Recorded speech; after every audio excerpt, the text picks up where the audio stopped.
First and 12. A weekly roundup of America's most competitive football conference, the Big 12. Your hosts are Mitch Harper and Alex Kirry. Welcome on into First and 12 here on this Tuesday, November 25th. We just witnessed the latest college football playoff rankings, the fourth installment, and no surprise, folks, the Big 12 is, I think, on the wrong end of these rankings. We'll dive into that over the next 2 hours, and obviously everything that took place this past weekend in the Big 12 and look ahead. And joining me, I'm Mitch Harper, BYU insider for KSL Sports, alongside with me every single week here on First and 12, host of JJ and Alex on the KSL Sports Zone. He is Alex Kirry. Alex, these college football playoff committees, man, they can't be trusted when it comes to the Big 12. Hey, why so gloom, Mitch? There's still a ton of football to be played. Well, not a ton, but I mean, it is kind of interesting. When we saw this thing, when you saw how everyone was reacting before it even happened, we already knew how this thing was going to go down, right? Like, there was no movement in the cupcake week, between the cupcake week that the SEC had, between everybody else winning the games that they were supposed to win kind of in front of them. Everything kind of going chalk because of that.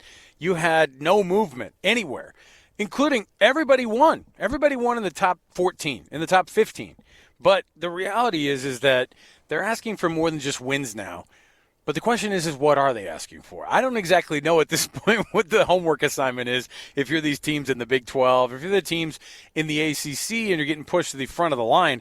Obviously, the big one is right off the bat is that, and we saw this coming a mile away, is that Utah moved down one slot after the 51-47 win over Kansas State in what was certainly not the defensive display that they had anticipated. I think they anticipated to score a lot of points against Kansas State, and they certainly did. But the Kansas State game was one of the most crazy things I've ever watched. And it was awesome. You know what I mean? Like, Mitch, I don't know what we got to in college football where we suddenly don't ask you to just win games. We ask you to do kind of this weird, I don't even know what, because from a resume perspective, what would have been good enough for a committee to keep Utah in front of Miami? Because it's not the schedule.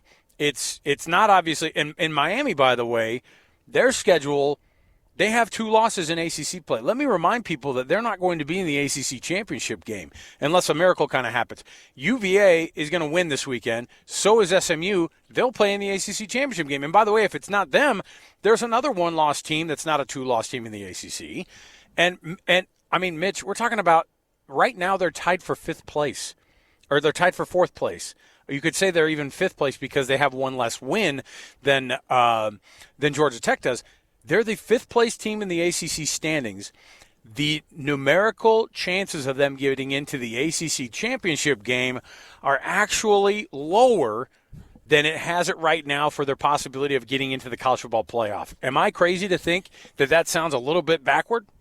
It's absolutely backward, and I think the problem that we're getting to in college football is that if you don't perform to the level that the committee perceives a team to be, they just think, oh, well, we got to knock them. Because Utah, yes, it was shocking that they gave up 472 yards on the ground to Kansas State, who rolled into Salt Lake at 5-5. But at the same time, you look at Utah and say they scored 51 points. They still found ways to win. And even after all those metrics, Mitch, even after all those things, that like they got, I mean, listen, they went down every category on defense. And Morgan Scalley is got to be the worst, feeling the worst of anybody in Salt Lake City. That's a guy who can't stand to do that kind of stuff.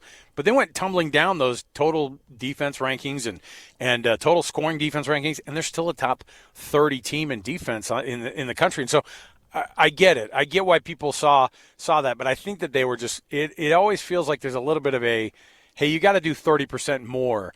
But I don't really understand what the committee's obsession is with Miami other than it helps Notre Dame look better. Miami keep moving up the scale as a 2-loss ACC team.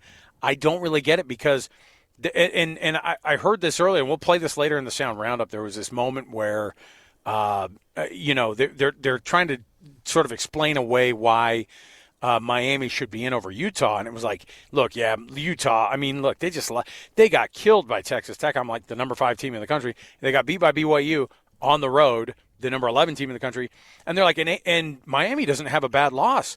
And I was like, they lost to Louisville. Louisville has lost 3 straight. They're a 4-4 team in the ACC. They have no business being. That's a bad loss. And so I'm like, why are people pretending like that's not a bad? Anyway, I'm fired up because it wasn't that long ago we got these rankings coming out, and we wait to do the program on nights like this so that we can actually have the reaction. And that's the only reaction that really happened this week was there should be some outrage in Salt Lake City by Utah.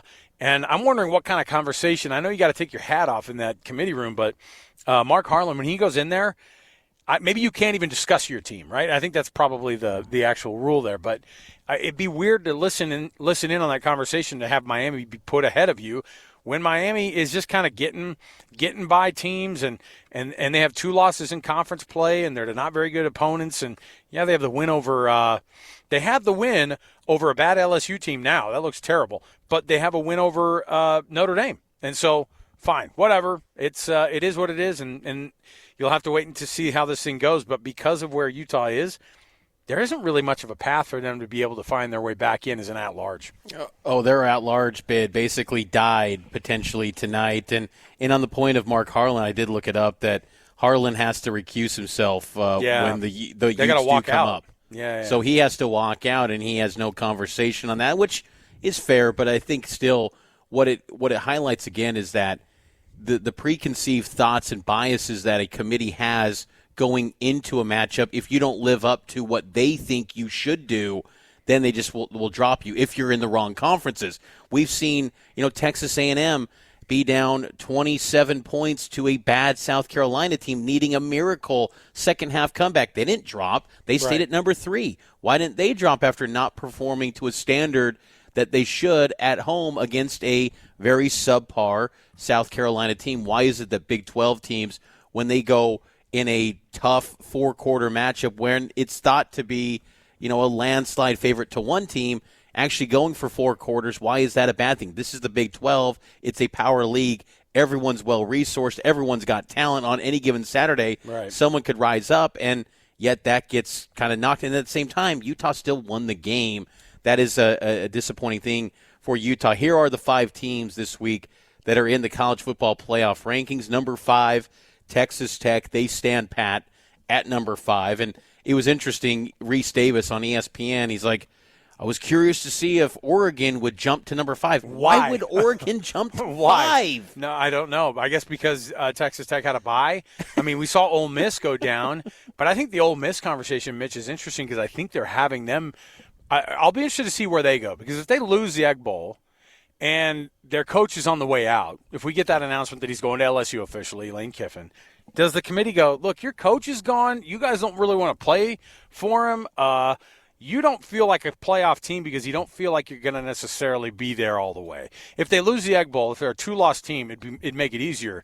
Now, if you're BYU and if you're Utah, frankly, if there's going to be a way for you to sneak in somehow, it's for you to be able to say, hey, let's get Ole Miss losing because Ole Miss went down this week, even after a bye. But, yeah, you're right. I mean, it's like why would Texas Tech go down? By the way, Texas Tech is a team that didn't have a problem getting the kudos from the committee, at least so far. So you kind of see the writing on the wall of these, and I get it. Oregon beat a ranked team this last week at USC, but I mean, my goodness, the schedule that Texas Tech has put together and the way they're beating teams, they should stay exactly where they are. And frankly, after it's all said and done, even if they go to the Big 12 championship game and if they beat BYU, if the BYU ends up being the team there, that will be a team that's probably 3rd or 4th in the final playoff ranking, I think. And so, and if that's the case, then give them their kudos. Don't do the thing where you try to find an excuse to put a team in front of them. And the team that maybe has the biggest axe to grind with the committee is BYU. They remain at number 11. 10-1 are the Cougars, and they still would be outside the playoff because that 10th ranking is the cutoff line because the 11th team would be the ACC champ, and then the 12th team would be the Group of 5 champion. So right. BYU would be outside the playoff at number 11. Number 13 is Utah, as you noted, Alex, down 1 from last week. And then also in the Big 12, number 20, Arizona State. They jumped 5 spots that was from a big week jump ago. They continue to pile up wins with Jeff Sims at quarterback. And then number 25, how about this? Bear down, Arizona checks into the rankings. Well-deserved there for the Wildcats. Yeah, and I thought that they would be in. I was kind of hoping that they would be because in Arizona State moving up as much as they did, that's a big one, I think, for Utah's chances to be able to say, hey, look, because one of the explanations was, man, they beat an Arizona State team that's not even ranked anymore. Again, this is before the rankings came out today. Not even ranked anymore. And Sam Leavitt wasn't even the starting quarterback. Well, now Jeff Sims has been winning games, right? And he has been the guy to put him into that spot. And so it's an 8-3 team. I just don't know at what point you stop making those excuses. And I think it's good for both BYU and Utah to get Arizona and Arizona State into the top 25. What's interesting is that with the Territorial Cup coming up on Friday, and I think Arizona's favored, and they should be, frankly. I mean, they're playing really, really good football, and I would not want to play Arizona right now down in Tucson. I mean, ask BYU how that goes in the desert, and into overtime to be able to beat that team, and I probably think that they're even better now. But I think Arizona wins that game. They probably move up even further on that list, and all that does is bolster BYU's, strength of record even more, strength of schedule even more. But it almost feels like it's a little bit for naught because I wonder what it's going to look like, Mitch, and these are all suppositions that we're going to get into over the next week as well. But if Texas Tech and BYU face off, if BYU loses to Texas Tech, let's say in a close game, do they fall all the way out? Because I think after maybe an upset or two over this next weekend, you could see BYU at 9 or even 8 after everything. And if that's the case, best case scenario there, do they fall all the way out again after a loss in a conference championship game and get jumped by teams that didn't go to conference championship games and don't have as good of wins or don't have as good of losses, because they're supposed to look at those things now and make that. If BYU's 2 losses are to a number 5 or number 4 college football playoff team, I just don't get why they would be left out on something like this. But we're watching it from inside the boundaries of the Big 12. And so I get it. I see how this committee works. But what's wild is BYU's on the cusp of making the college football playoff. Last year they had an argument to be able to get in ahead of SMU. And this year they've played 20% better, and it feels like they're even further away. That's the wild thing about it. We're going to take another break. We'll come back. We've got more to jam to when we come back. I need this break mostly, Mitch, just to towel off a little bit. I'm hot under the collar. I don't like how this thing went down, but we've got our Big 12 headlines. We've got things to talk about, of course, across the Big 12, how things are going in this conference. Stay right here with us. It's KSL News Radio. It is First and 12 right here, 102.7 FM and 1160 AM.